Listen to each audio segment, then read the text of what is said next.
All right, Lori, we are recording, and my watch just struck 1 o'clock, so do you want to go ahead and get started? Yes, sir. That'd be great.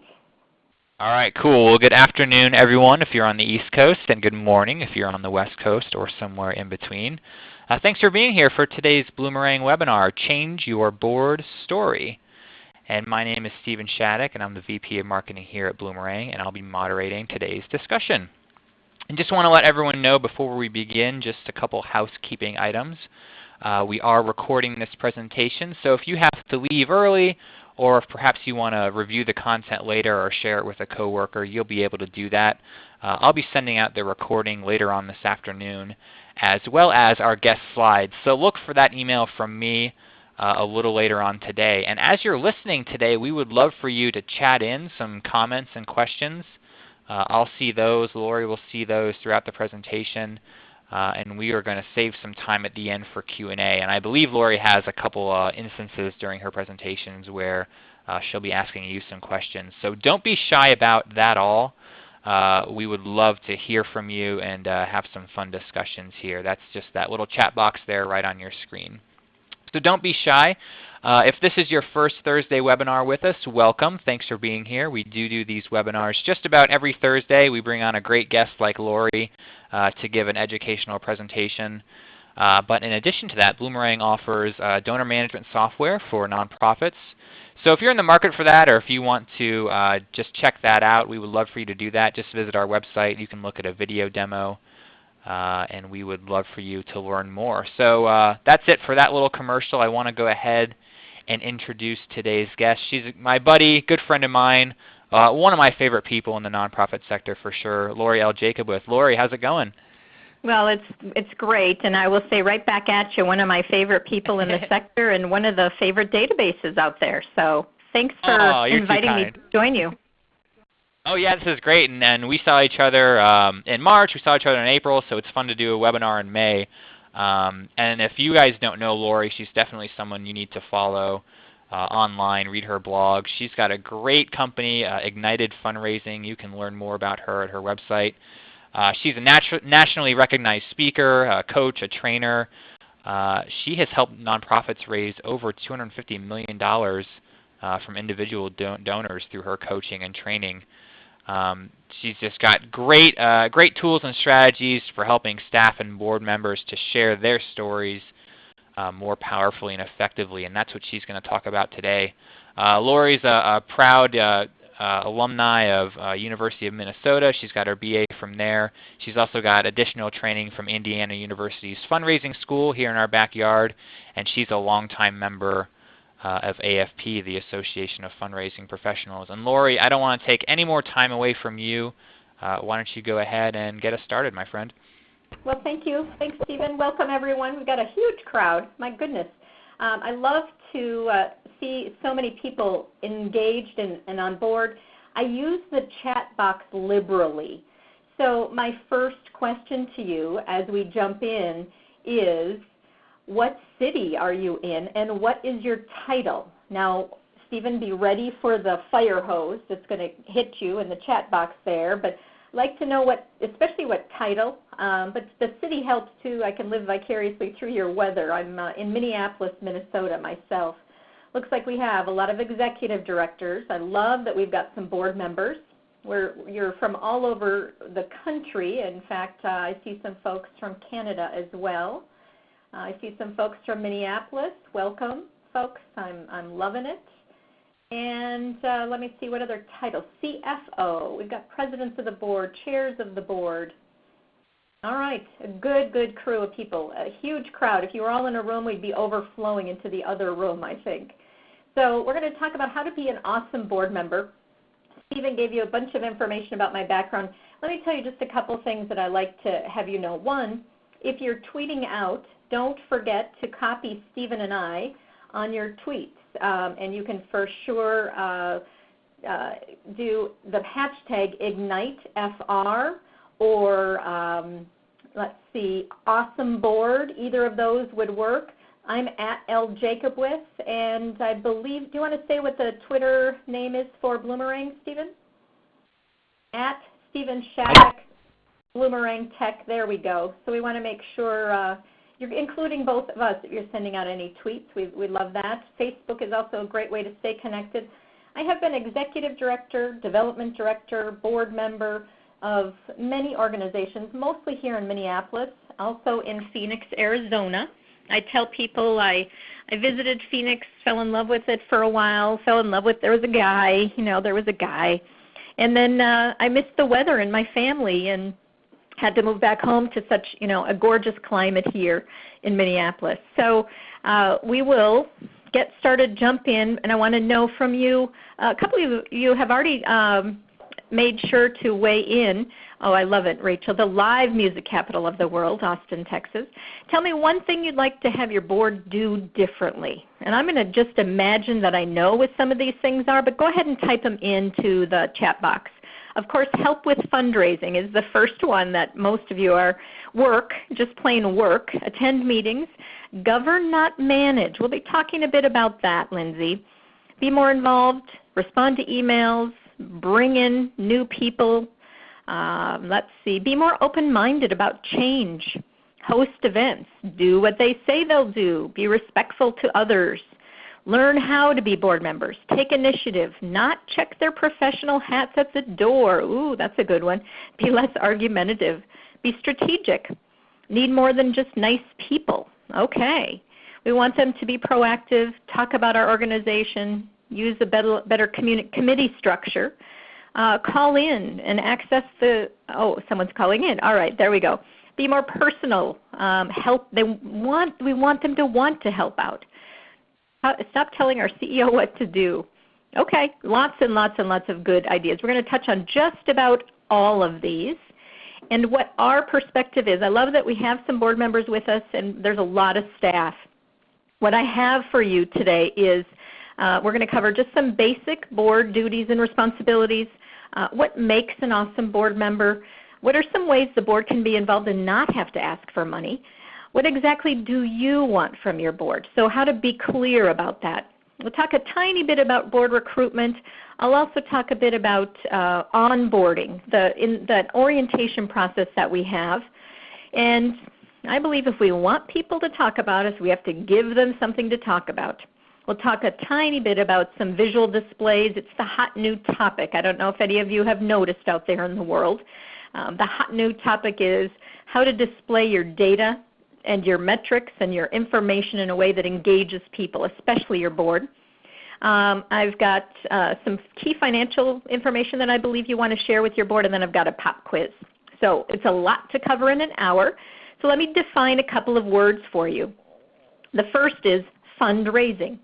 The raising of resources. This is the asking for money, right? This is the part that gives people sweaty palms, heart palpitations, and you need paddles through the board meeting when you talk about fundraising because their heart's stopped and they think that they're having to do something scary and that they don't know how to do.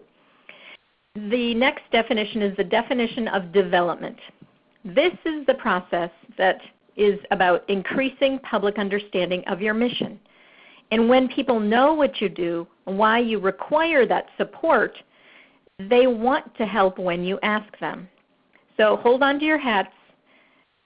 I don't believe board members should be having to do fundraising, meaning asking for money, unless they're really good at it and they want to.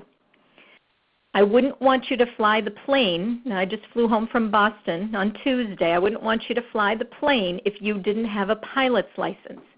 So why would I want you to do fundraising? Go ask your buddy for $100 if it's going to make you feel like you're going to throw up or you hate it. What I believe is development, raising awareness, knowing who you are, talking about you powerfully. That's everyone's job. That is what our job is as a board member. The more we as staff can provide support for our board to know what to say and how to say it, then they will do an awesome job not only in talking about you and engaging folks, but the money comes at a whole different level. Lindsay says, isn't the opportunity to fundraise a great professional development opportunity for board members? Absolutely it is, Lindsay, if they choose it. So we're going to talk more about choices and how we get things understood clearly with our board. There is a worksheet that you may have if you registered early. If you don't have a worksheet, don't worry. What I would just ask you to do is get a piece of paper and follow along with us.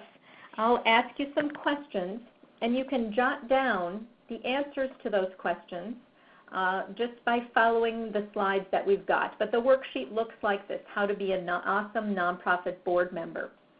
So as we go through, the first thing on section 1, I'd like you to type into the question box and even jot down on your piece of paper, what are the talents, the gifts and talents that you have as a staff person, or if you are a board member at your organization, what is it that you have as a gift and a talent that helps out at your organization? All right, I'm going to read off a few so you get some ideas.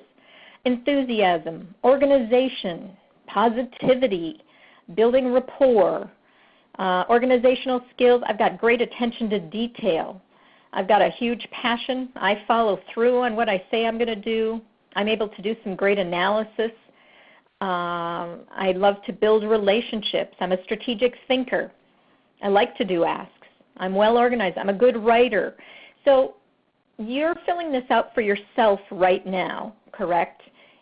We're also making sure you have that worksheet so you can download it again and again and again if you want to, and print it many times, because what you want to know is what are the gifts and talents of your board. So let's go into section 1 of what I said I would talk about. It's just some basic board duties and responsibilities. I'm going to read through this list pretty quickly, and I want it to feel a bit overwhelming. So let me know as we go here if it feels overwhelming.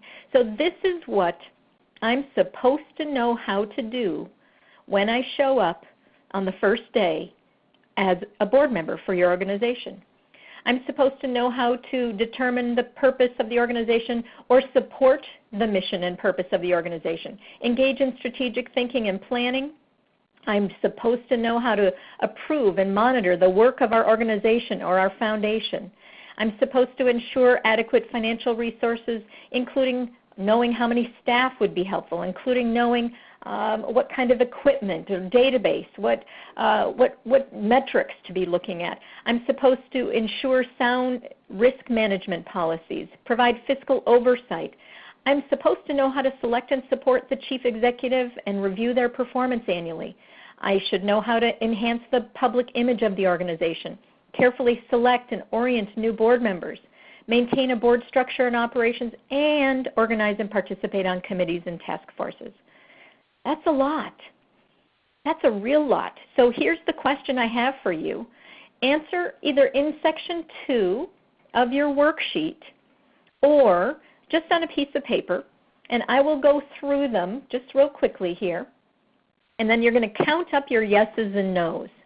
We provide training and support so board members can be effective in all of the following areas. All right, so there's 10 different areas. So you're ready? We provide training and support in helping a board member determine and work to fulfill our organization's mission and purpose. Just on your piece of paper, write down yes or no.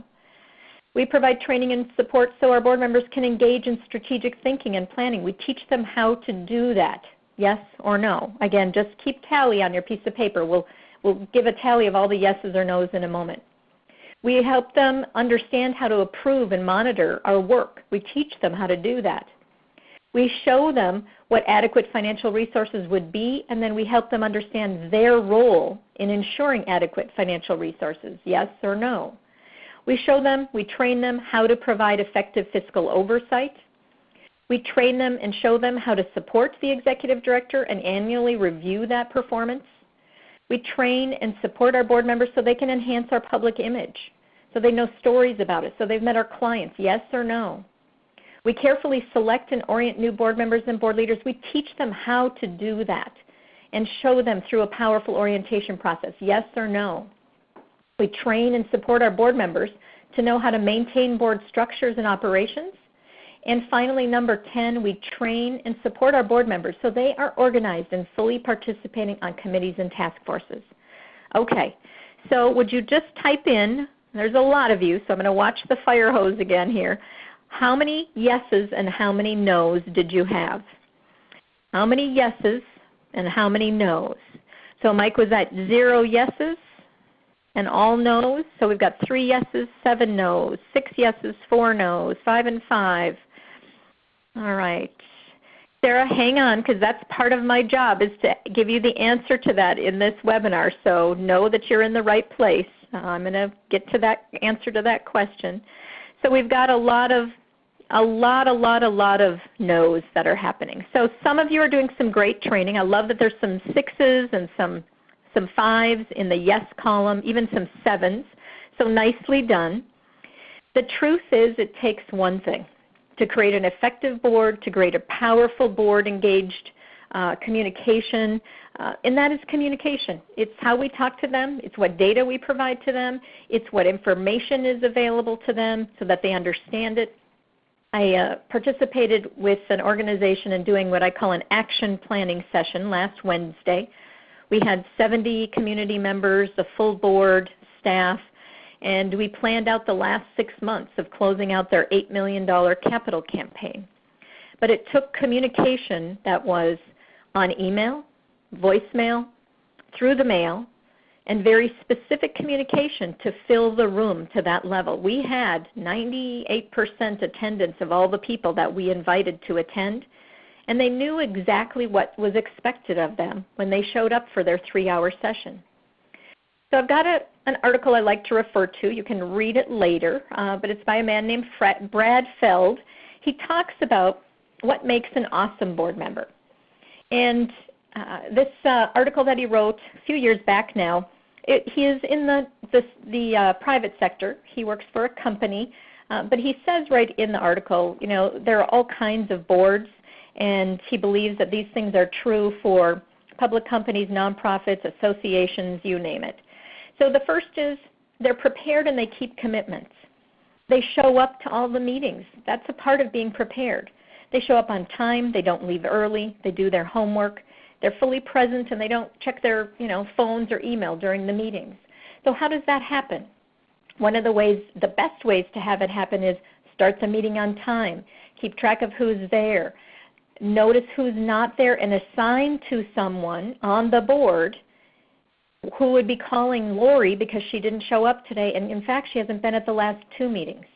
So be calling me and saying, hey Lori, we missed you. Your board seat is really important to us. Did you get a chance to look over the consent agenda or the board document handbook or whatever it is we sent ahead of time? I want to share with you where we're at, and can I make sure we put the next meeting on your calendar?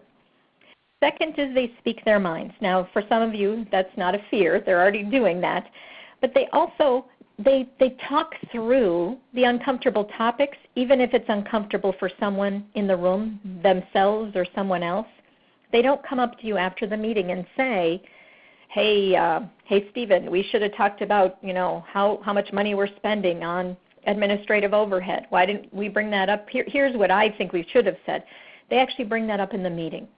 Again, it's a culture that you create to allow me to feel comfortable doing that. And I believe board meetings are a bit of a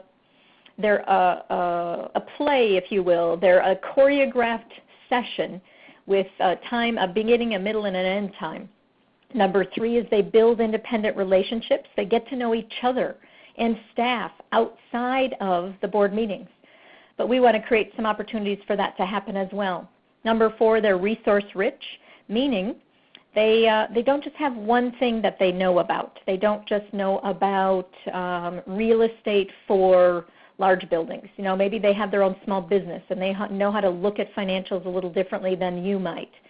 Number 5, and this is the one many of you touched on, they're strategically engaged but operationally distant. Now, this will vary by the maturity level of your organization.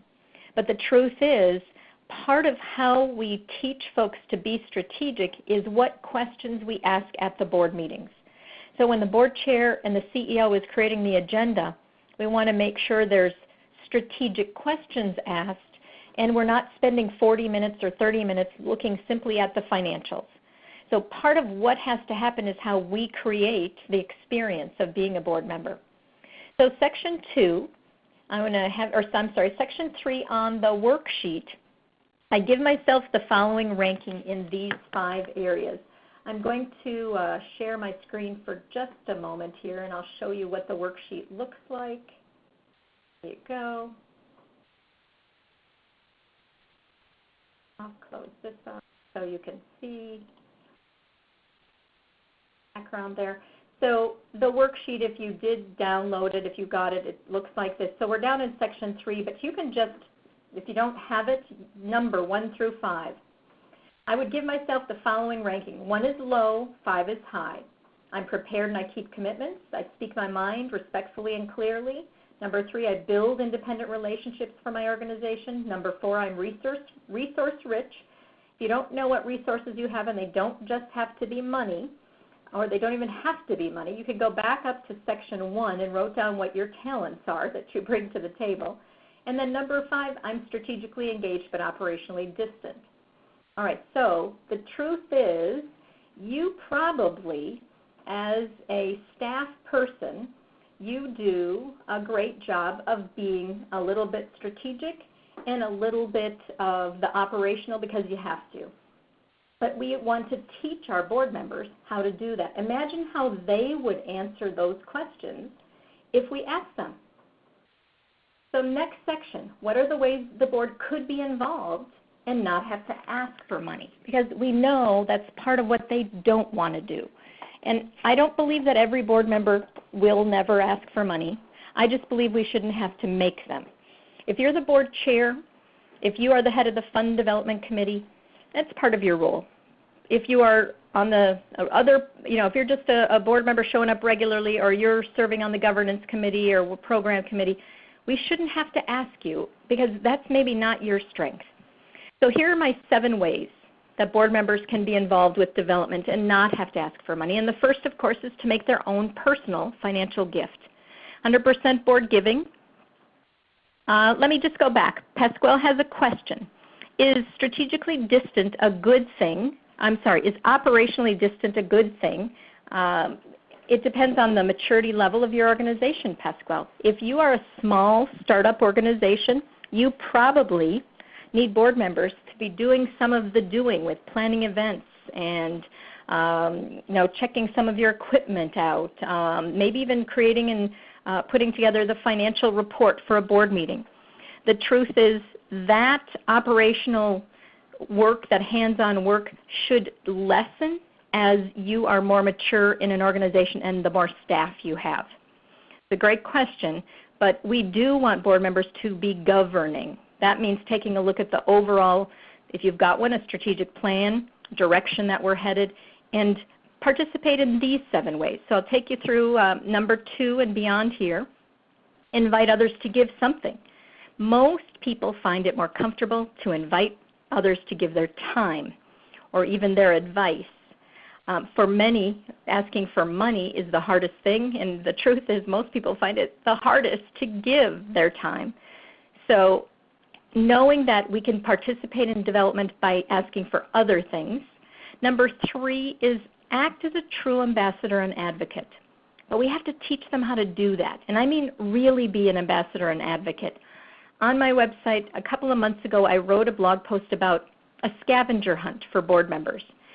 At any event you have, whether it's the annual meeting, the golf tournament, the gala, a graduation ceremony, let your board members who are attending that event know who a couple of donors are that will be also attending. And everyone gets 2 different names, and our job is to go say hello and thank them for being supporters of our organization. Now board members are getting a chance to do some of that stewardship work. They're seeing the faces of your supporters. They're more engaged, and guess what? So are your donors or your volunteers. Thanking recent happy donors I'm going to have Stephen do that for you. Tony, he'll repeat the definition of development, and he'll just type it in, I think, into the box there for us. Thanks, Stephen. Thanking recent happy donors is one of the best ways to increase donor retention. It's one of the best ways to have new relationships build up that last for many years. The first thing, though, is timing is critical. I went to a tour of a facility, an organization here in the Twin Cities a couple of weeks ago, and part of what they're doing is having monthly little open houses, inviting supporters in. But I had been teaching them to make a phone call the day afterwards to ask, what did I think? Did I want to be involved in any way? Did I have any advice for them? And just thanking me. And I haven't gotten my call yet, so I have this list of information I wanted to share with them about my tour, my experience, and I haven't really been able to tell it to anybody. So I've kind of lost my enthusiasm or passion. Here's the thing. When a board member says thank you to a first-time donor, their second gift is 39% higher. Wow. All that's different, this is research from Penelope Burke, all that's different is the board member called that person to thank them. Their second gift is almost 40% higher, and 2 years later, 70% of those donors are still giving. Now, donor retention is at about 30% or so. It's not great. If you can increase gifts by almost 40% and keep them sticking around, 70% of those donors sticking around, you can absolutely increase your bottom line. Now your board members become fundraisers without even having to ask for money. So I say building a relationship for loyalty by causing thank you calls to be made right at the board meeting. I have a lot of opinions about what should happen at your board meeting, and one of them is to make thank you calls for 5 minutes. Literally everyone gets their phone out, and you get 2 names of people to call or 1 name of people to call, and we call and say thank you to that person. That's it. If we have if we notice that they're actually feeling engaged in the conversation, say, ask the question, why did you give in the first place? But really it's merely to have that person feel great about their gift. Number 5, another webinar, another day to teach you how to have board members share powerful stories. But have your board members know stories about your clients, stories about why you do your work, whether you're an advocacy organization, human service organization, education organization, you're saving the whales or the trees or the Humane Society. Have your board members know about a person whose life is different because of your work. And share your funding gap. So what I call your funding gap, you want your board members to know what the dollars are that you project in expenses, subtract away what you've received from grants, fees for service, contributions, anything else that you've gotten in the door as of today, and know that number and be able to share that with the community. The truth is, most board members don't know where you're at until the end of the year when you send out that appeal letter. Let me see, there's a couple of questions. If you miss that window of when thank you calls should be made, should you still call? Yes. What I like to say if I make a call that's much later, Monica, is, we haven't been doing a great job of keeping track of the support that we've had. Our database maybe hasn't been able to support that, but our board is really committed, so we're calling today. You might want to have a thank-a-thon with as many volunteers and donors and board members as possible and call a lot of people at one time so you can catch up. Liz says, some of our board members complain about making phone calls and writing notes to thank donors. Well, the very best way I'd say to motivate them is to show them this data. You've got 40% higher gifts coming in when we make phone calls that are simply a thank you call, and we've got donors sticking around twice as long. And Lindsay says then maybe you want to think about having new board members. Sometimes that's the case. Sometimes we want to make sure that board members are rotating off. But knowing that part of their job is to support our current donor pool. So knowing those numbers, that funding gap. But number 7 is to hold ourselves accountable for what we said we would do in the first place. So I've got the recap list here for you, but here's the thing. Please do not print this list out and run to your board and say, here's what Lori said you should all be doing. That's not what the list is for. What I'd like you to do is print the list out and bring to your board meeting and say, what of these 7 things would you all take on? If we know these are ways that will affect our bottom line, What is it? Picking a minimum of 3. What are the ones we can take on this year? That's how I'd recommend using that data, that information. All right, so worksheet section number 4. The question that I have for you on section 4, and let me just switch to sharing my screen again here. All right, so section 4 is board members, assist with and participate in fund development. And those are the 6 ways here. I've combined number 5 into 2, actively sharing your money story and your people story. So number 1, they all make a personal gift, yes or no. They invite others to give time, talent, stuff, or money, yes or no. Just type into the box how many yeses and nos. Number 3, we invite people into the organization and act as an ambassador, yes or no. We thank recent happy donors via phone or personal note, yes or no. We all participate actively in some area of raising awareness, so sharing our people story, sharing our money story, yes or no. And our board members hold each other accountable, yes or no. All right, so what are your yeses and no totals? We've got a lot of no's, 2, I'm wondering 2, is that 2 done yeses or no's? All right, so the truth is we've got some work to do in letting them know some ways that they can participate. I love it that you've got some of you have 5 out of 6, 4 out of 6. That's great. You're doing some good work in communication, but there's some improvement. So I'm going to talk just for a moment about whose job it is to recruit new board members. And again, probably another longer session for another day. But the main thing is you want to know what you're looking for as an organization, not just thoughtfully as a staff, but as an entire organization. And I have an ebook. I'll give you an example. I'll give you a link to download this free ebook at the end of the session. But in the ebook, there's a bunch of tools that I'm going to reference now. And one of those tools is a board matrix.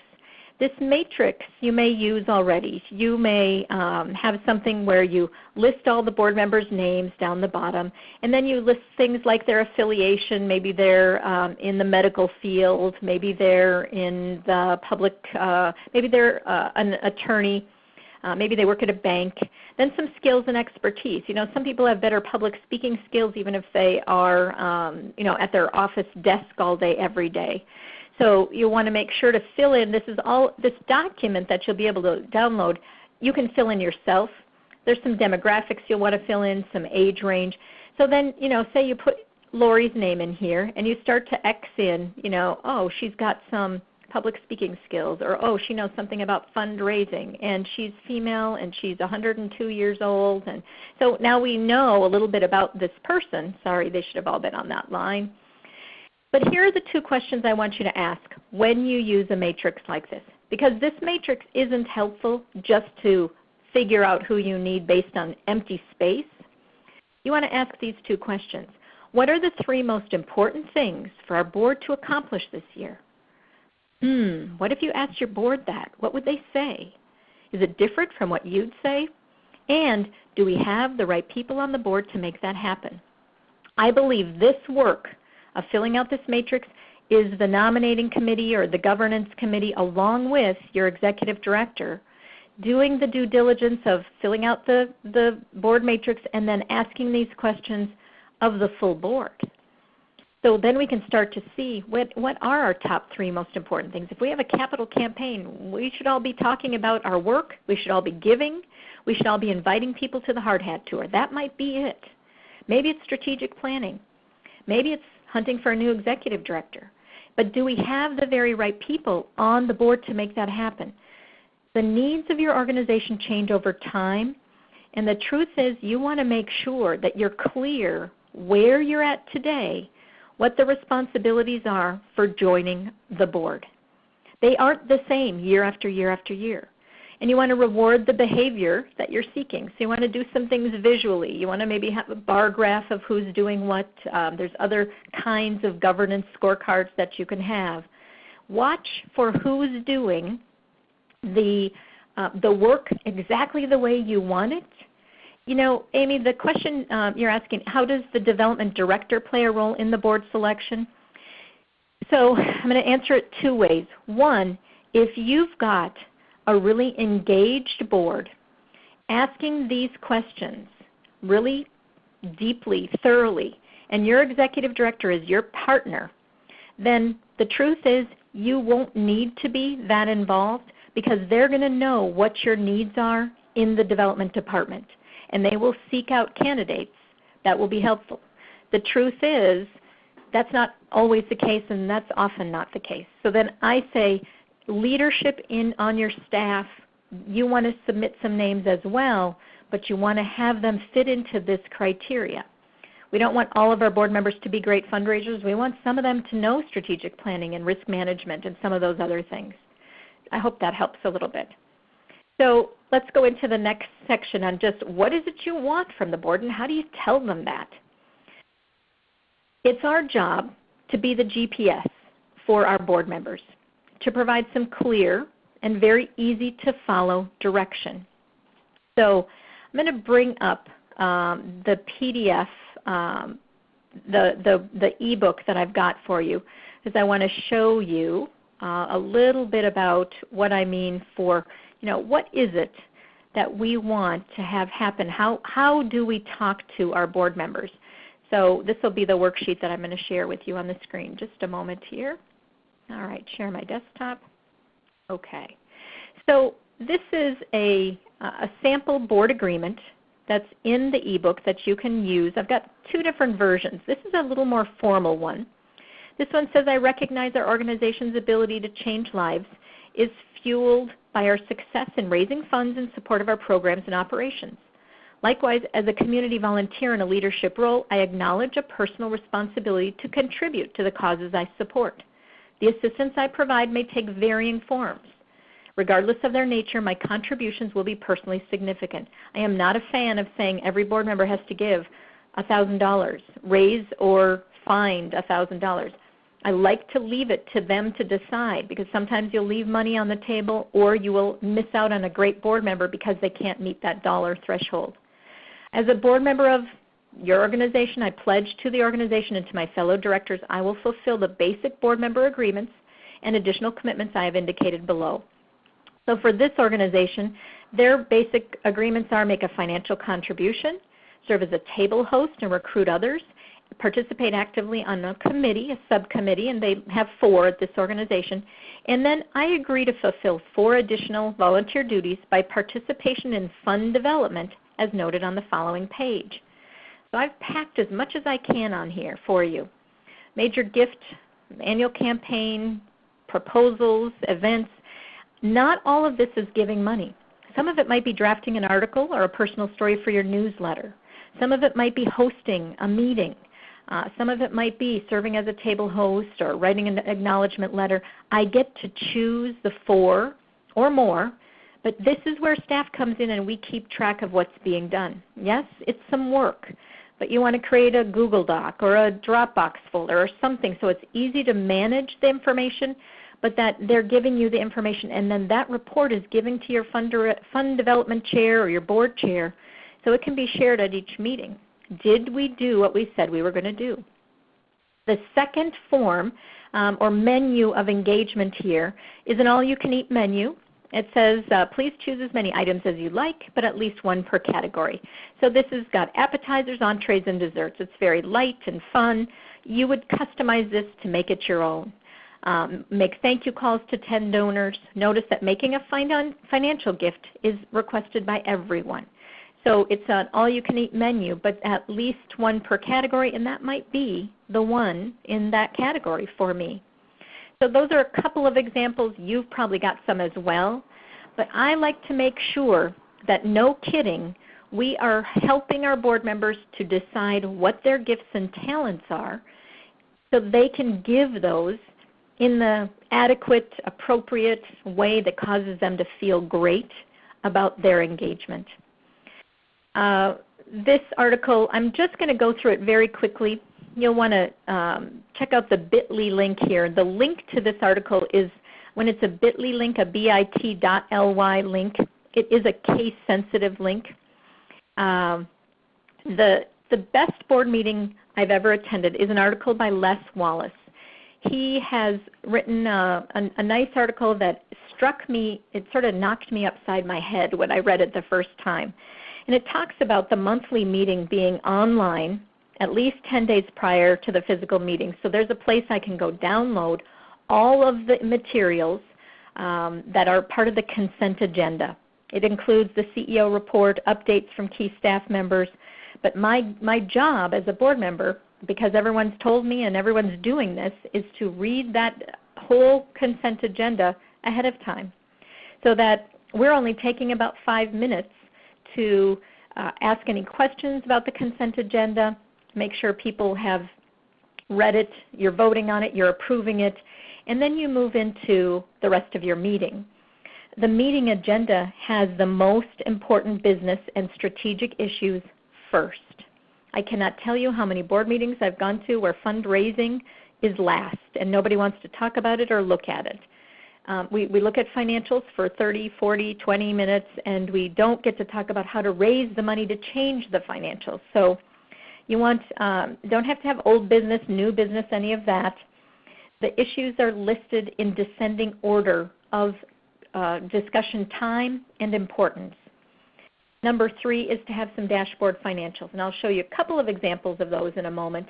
But to have me look at one page of information versus a whole lot of Excel spreadsheets. Some time in the meeting, maybe 10 minutes, is spent every board meeting on board succession. This is where the governance committee would talk a little bit about who our candidates are, that we bring board members on once a year, but we've got a couple of open spots right now. Here's the list of people, or we're looking for some other people, but we're always talking about board succession. Then we want to make sure to, when we're following the format of a consent agenda, a tight meeting agenda, it reduces some of that, drifting off into what color should the invitations have, the font have on the invitations, and things that aren't really important for the board to be discussing.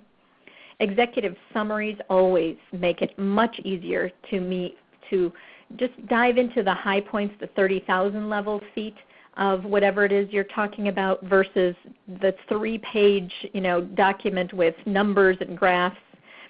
Making sure that we're having some strategic dialogue. This is about 30 minutes into your agenda, and it means we've concluded our oversight business. We've talked a little bit about how we're raising those dollars, what our job is.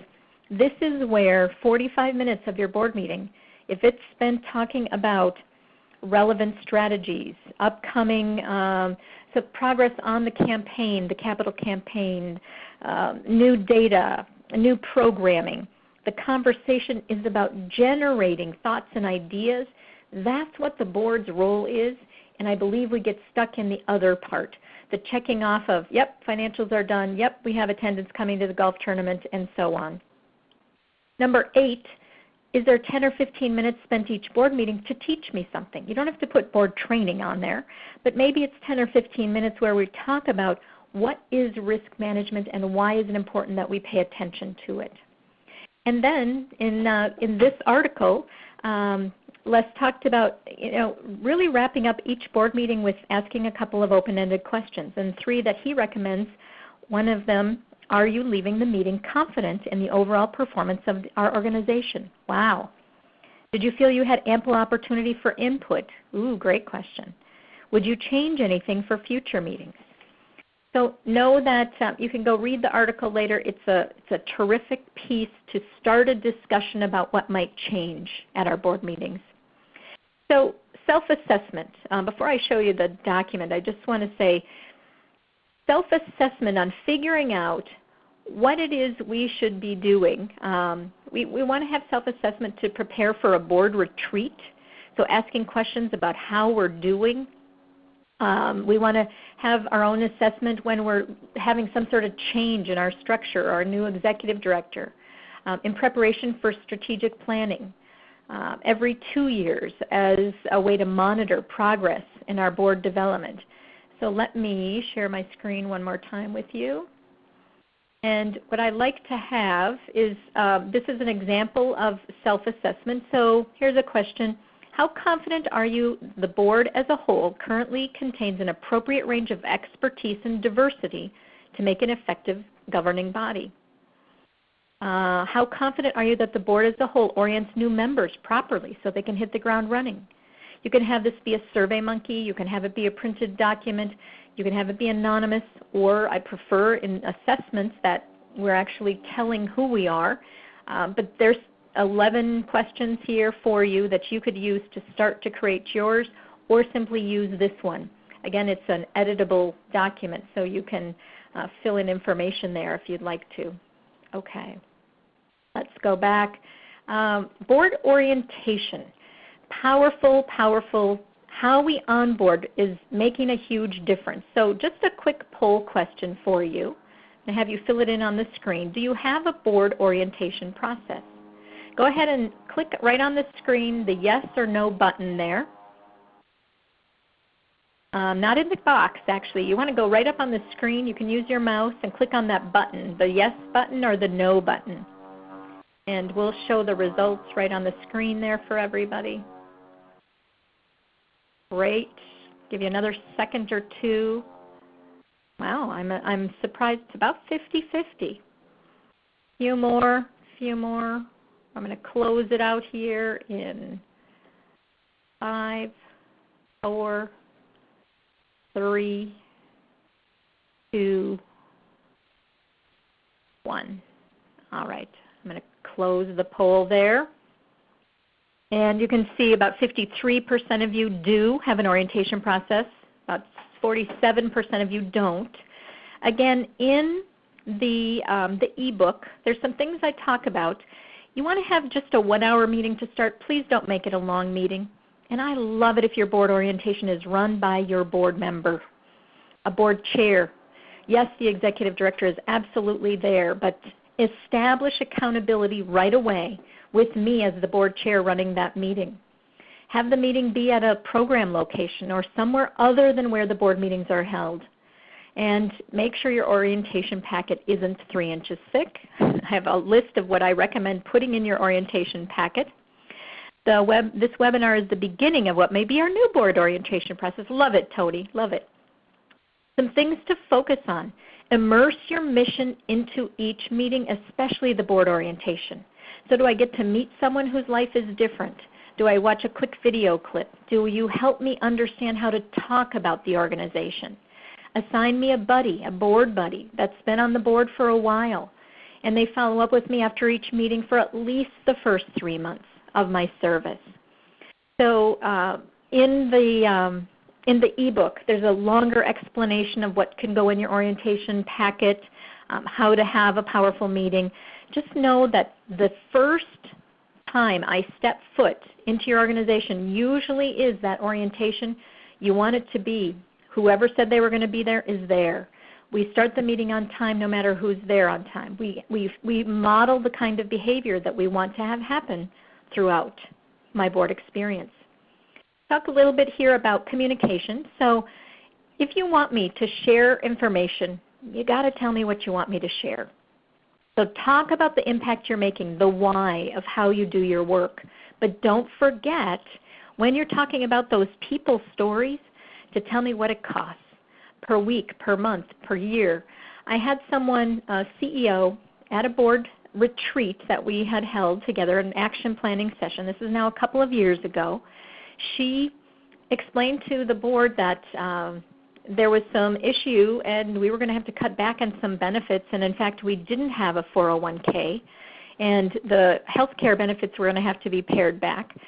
One of the people on the board is an HR manager, and she said, there's no way I want our 40 employees to not have a good benefit package. What will it cost? And she named the dollar amount. I think it was $175,000 to do some specific things with this package. And Joanne, the woman who was the HR board member, said, somehow, some way, I will take on within my HR community raising those dollars. I am not a fundraiser, but I am committed to having an organization that I serve on have a great benefit package. So talking about cost doesn't always mean asking. It just is bringing awareness and allowing your board members to decide how will they participate. Communication, it's got to be personal. You got to find a way to listen. It's why I'm asking you questions and having you type in, not just me talking at you. You want to have those assessment times where we're asking for feedback, because communication is both talking and listening. And then you want to share stories. You want to talk about things that you want me to share out to the community. You can read it a little bit later, but in May of 2013, I wrote a blog post based on Sam Petway's 5 questions every board should ask. I like it if you do this question process at a retreat or an action planning session, and then print it on the back of the name placard that's sitting right in front of me. Maybe there's the mission printed on the back of the name tent, and there's these 5 questions. Why are we here? How do we define success? How can this board be of most value to the organization? What behavior are we settling for? And what 5 things should we track? Great questions to have deep, thorough discussion about, either in that 45 minutes in strategic discussion at your board meeting or at an action planning session, or spread out over the course of the year. So if we're tracking some things, what is it that we should be tracking? For sure, you're almost always tracking your fundraising goal, but this is a common mistake I see. This chart doesn't tell us much.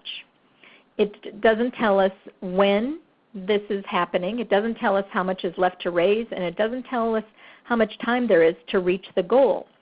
So while this might not be as pretty, it's more helpful.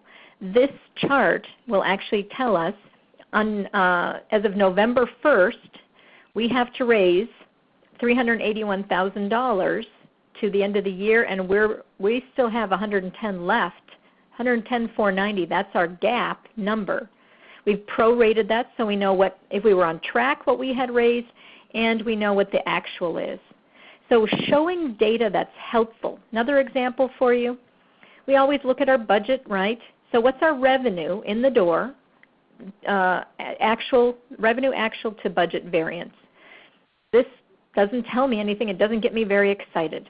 But this view of the same data, if you keep the budget 0, now I see, as a board member, way easier, whoa, something happened in week 8 or month 8, and what was it, and how do we do more of this? How you give me information is helpful to how I'm able to help you. A great example, a resource for you is Blue Avocado. They have an article about nonprofit dashboards and signal lights. So they take you through the 9 areas that an organization had set up using a document that showed the red. So we need to act on something if it's shown in red. We need to watch it if it's shown in yellow. And we should celebrate because we're on track if we're showing it in green. But they have different items for fundraising, HR, programming. It's a great way to not spend too much time poring over the numbers, but to be having a discussion about the very things that are relevant to us. All right, so this is a governance scorecard that shows some activity on attendance. So we have actual attendance versus the targeted attendance. We've also got event participation. Don't you all have events you want me to attend? Keep track of attendance. Visibility, this organization said we want board members to be speaking out in the community on our behalf. They kept track of how they did each year. And then gifts and pledges for board members year to year. 5 years in a row is nice because we can then start to see it growing. And I would be remiss if I didn't talk about donor retention on a Bloomerang webinar, when Bloomerang does some of the best help with their database in helping you calculate your donor retention.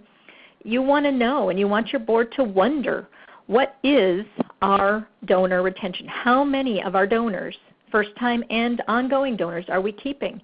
You want your percentage to be somewhere north of 50. Most people's down here in this 30 or below place. You also want to know how many new donors are you acquiring. And you don't want your new donor acquisition to be going down. You want your new donor acquisition to be going up. And you want your retention to be going up. So some great visuals to change up your board packet.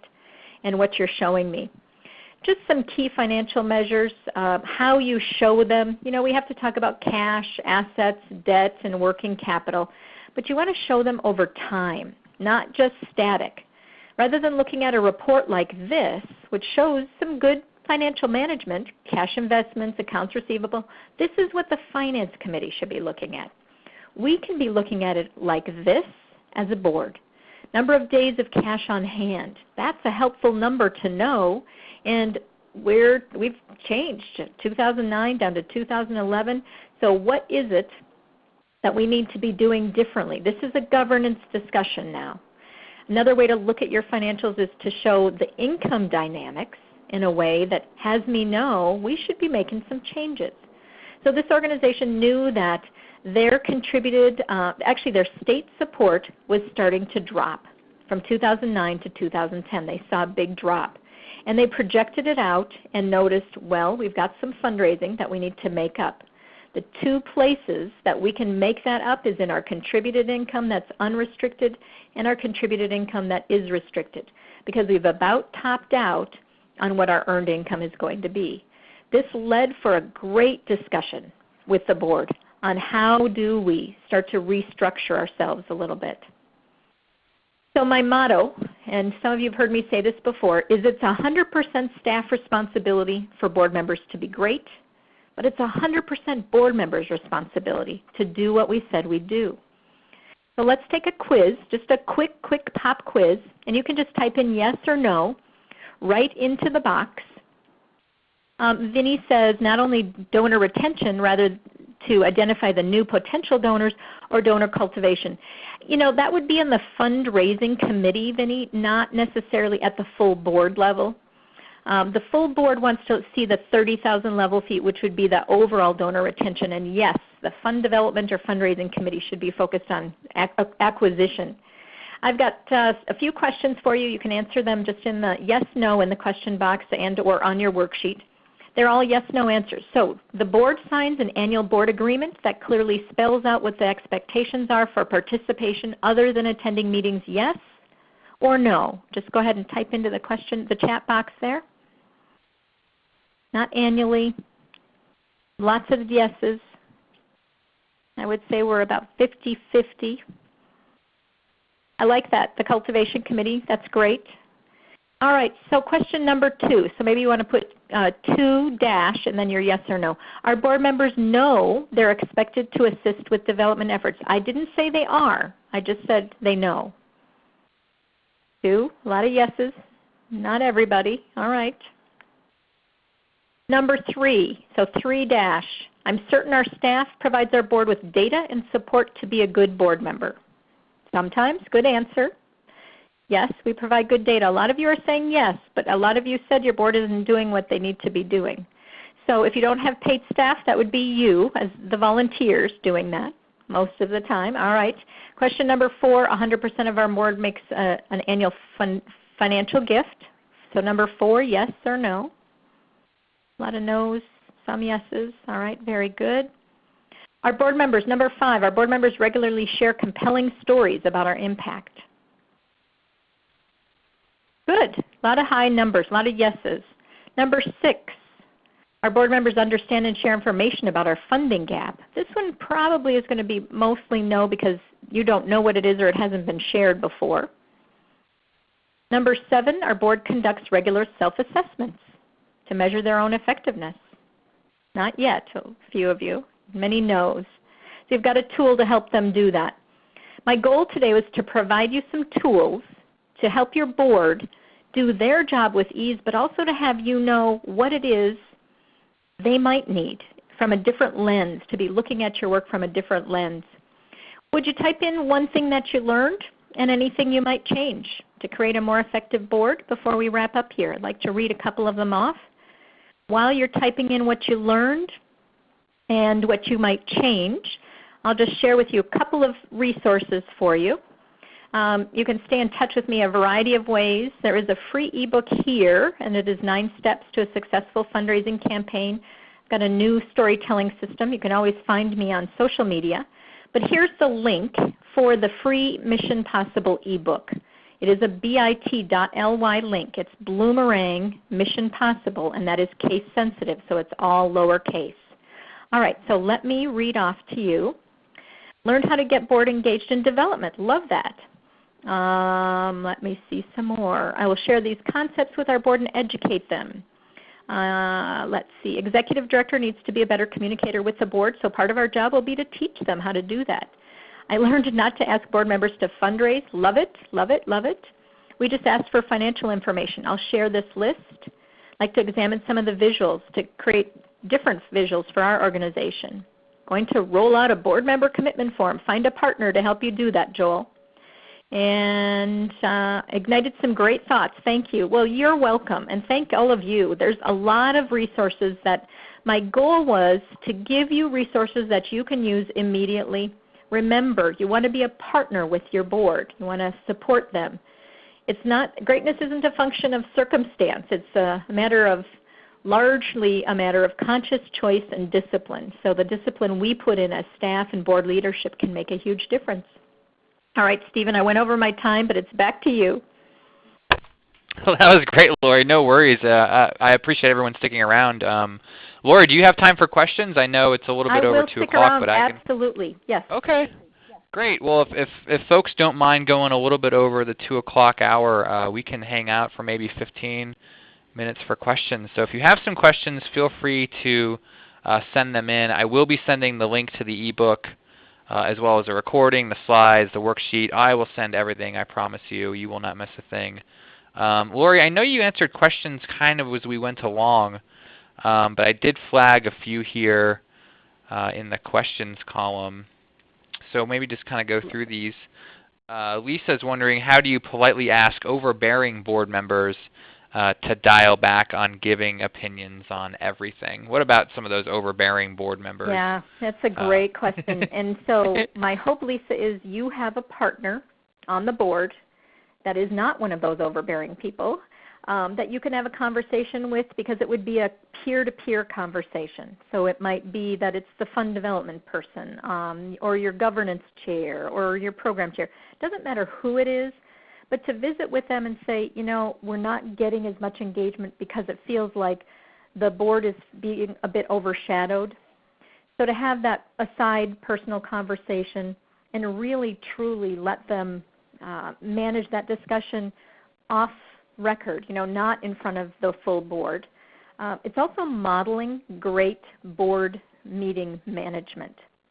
So if your board chair can say, gosh, Lori, you know, that's a great thought you've got. We're going to move along, and I'll visit with you more about that later on.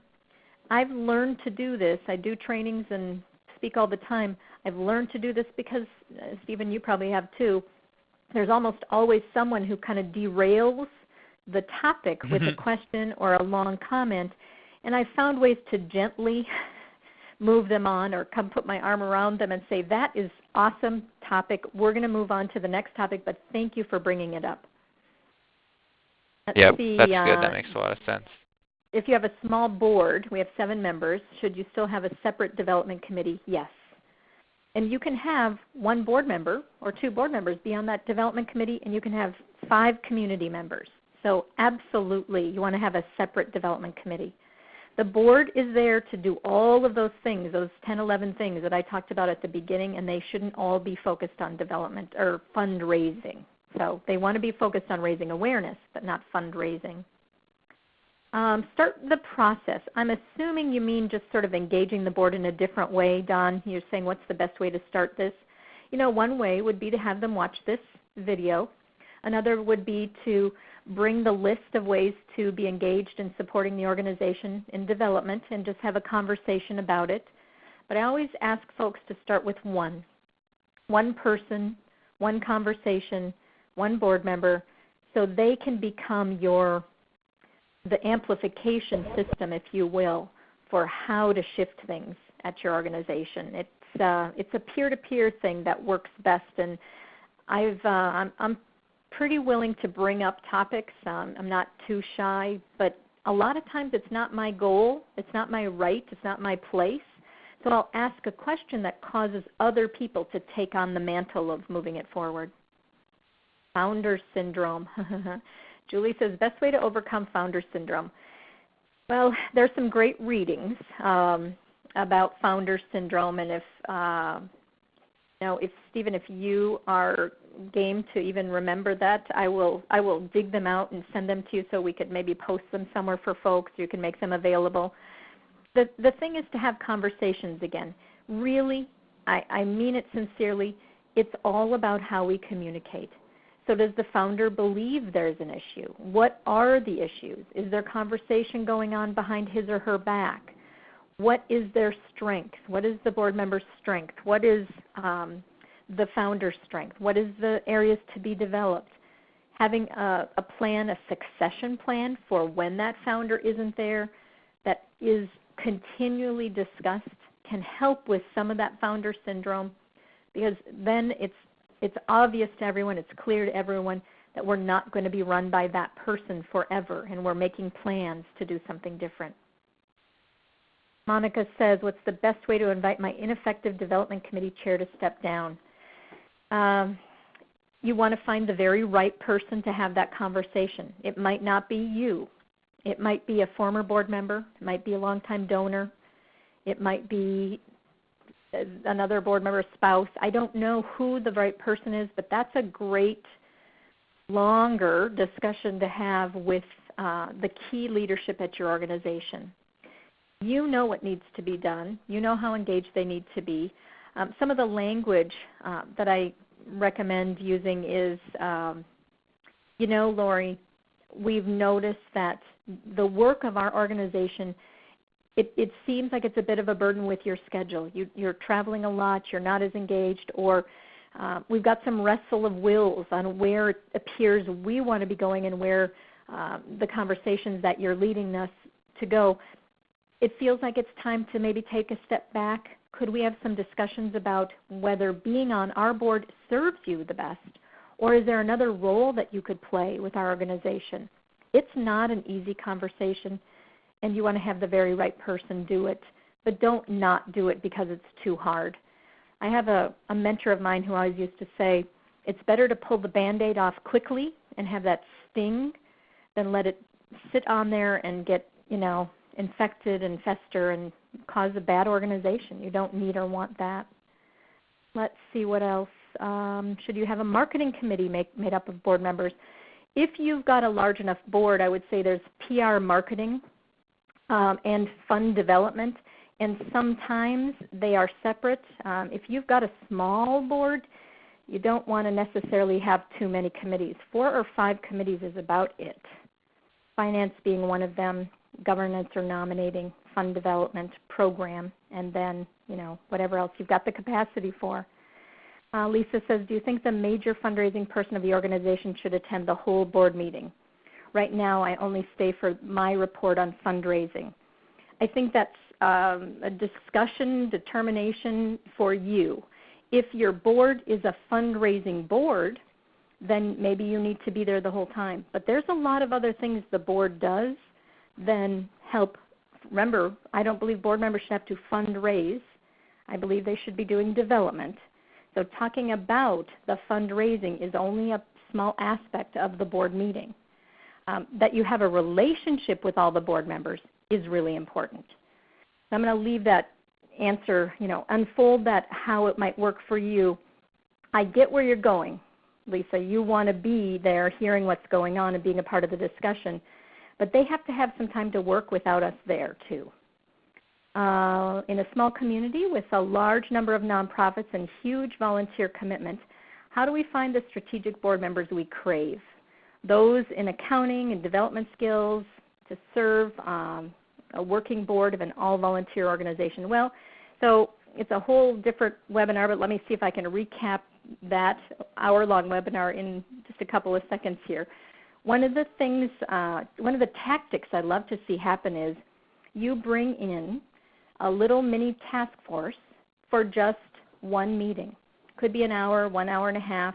People that you would really love to have on your board, but you're pretty sure they're going to say no. You have the very right person, call them. Notice I said call, not email. Call them and say, we'd like your advice on how to expand our board or fill some seats. We are not inviting you to serve. We know that it might not be in your time schedule or your capacity to do that. And you talk about what those holes are. But remember, you're not just simply looking for names.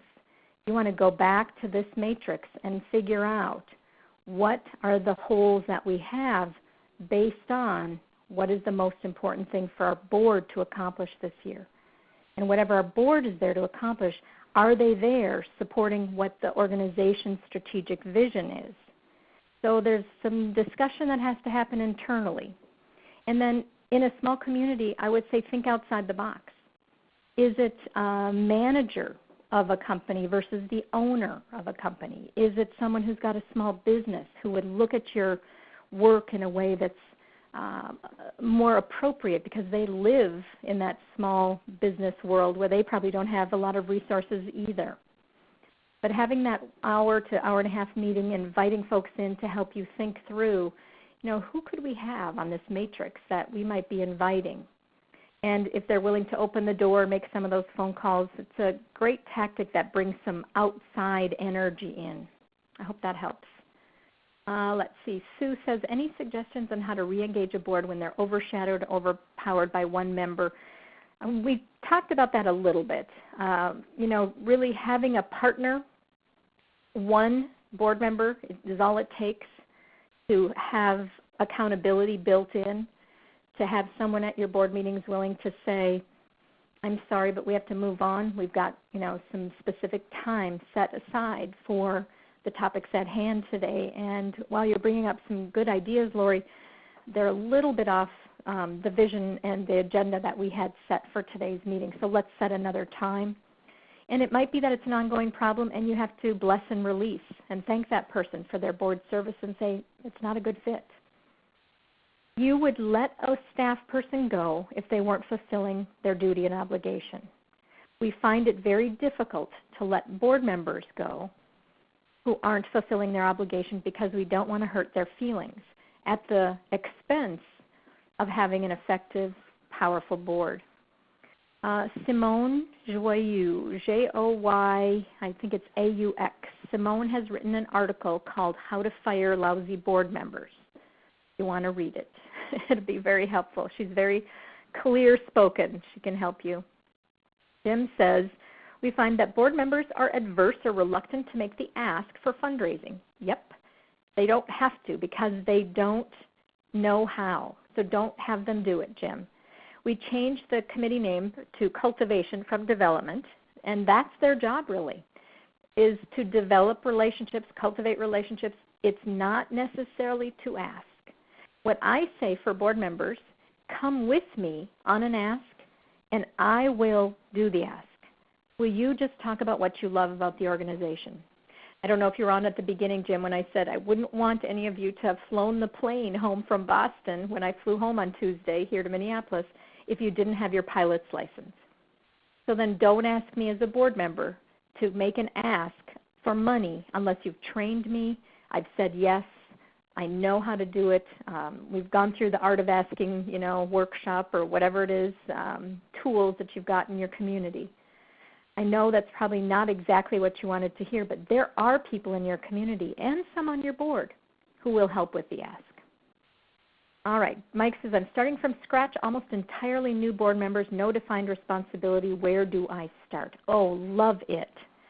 So you get to start at the very beginning, and I'm going to just pull up the ebook for a second, because you can start with application is the part that is the easiest. And in the ebook, so hopefully you can see my screen, at the very beginning, there's a board application.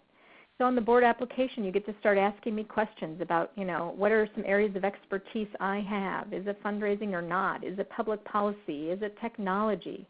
Prior board experience. Start there. Have your board members watch this, your current board members, or even a board candidate, watch a segment of this webinar. Make sure they're filling out thoroughly, and if they have to have a whole other page to tell you what other volunteer commitments they have, probably not your person. You need some people to sort of dig in. Then create an amazing, let's scroll down to the orientation process, then create an orientation process that includes having a board agreement. Tell me how to describe the organization. We specialize in, we help people to do what. Follow some of the steps that are here and get them engaged in conversation. Get them engaged on what their role is. Take them through the worksheet that we had here. What areas do you need training and support in? What is it that I can do to help you and we can do to help you as an organization?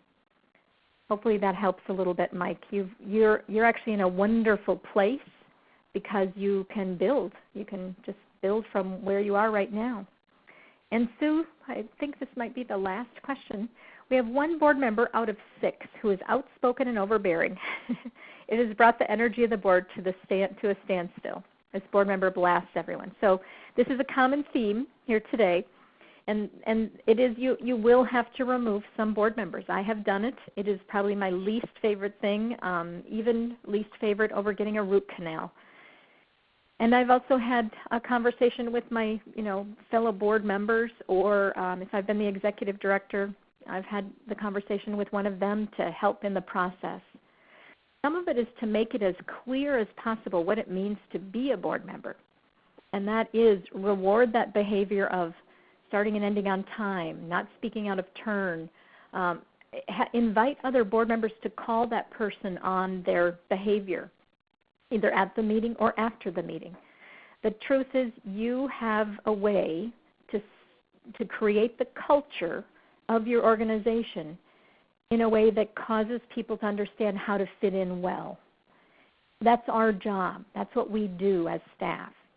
So if you're comfortable taking this piece on, you're going to go talk to another board member, you're going to talk to another colleague and say, what will it look like?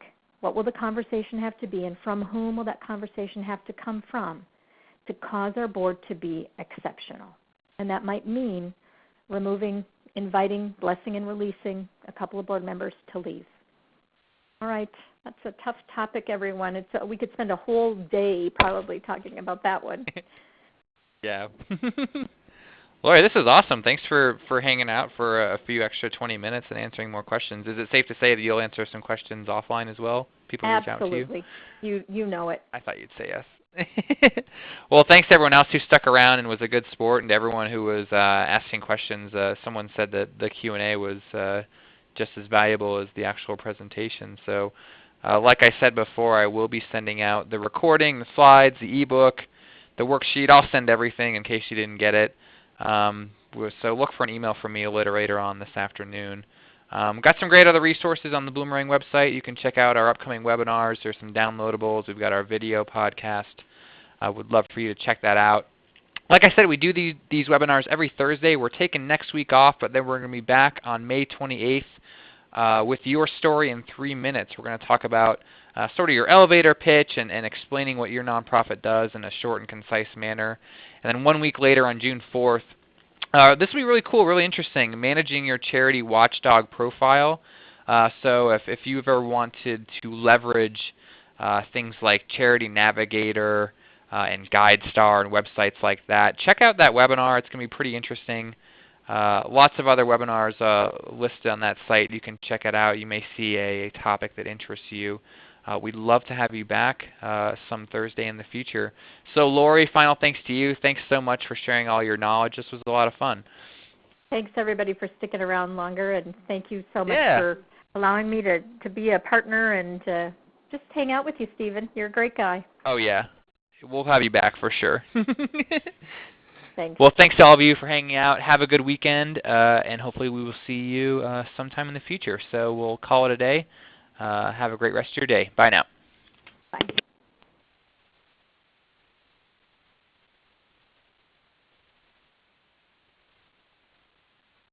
Thank you.